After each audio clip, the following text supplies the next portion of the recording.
السلام علیکم ورحمۃ اللہ وبرکاتہ۔ اللہ تبارک و تعالیٰ کی طرف سے جب آسمانوں کے سورج کو روک دیا گیا،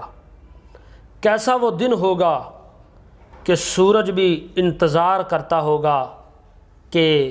اللہ تبارک و تعالیٰ کی طرف سے مجھے کس وقت اجازت ملے گی چلنے کی جو مجھے روک دیا گیا ہے۔ تو آئیے میں آپ کے سامنے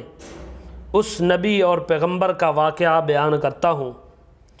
کہ جس کے لیے اللہ نے آسمانوں کے سورج کو روک دیا تھا۔ سوائے ایک نبی کے کسی کے لیے بھی اللہ نے آسمانوں کے سورج کو نہیں روکا۔ اصل میں واقعہ یہ ہے، صحیح بخاری 3124 حدیث نمبر، مسند احمد ابن حنبل 10391 حدیث نمبر، رسول اللہ صلی اللہ علیہ وسلم نے فرمایا، ایک اللہ کا نبی اپنے علاقے سے جہاد کی غرض سے نکلا اور اس نے اعلان کیا، جس کی نئی شادی ہوئی ہے وہ میرے ساتھ نہ آئے،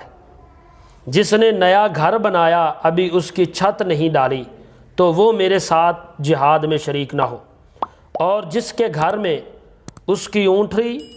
یا اس کی بکری حاملہ ہو وہ میرے ساتھ شریک نہ ہو۔ چلتے چلتے جب یہ لشکر دشمن کے سامنے پہنچا، جہاد شروع ہو چکا ہے، ابھی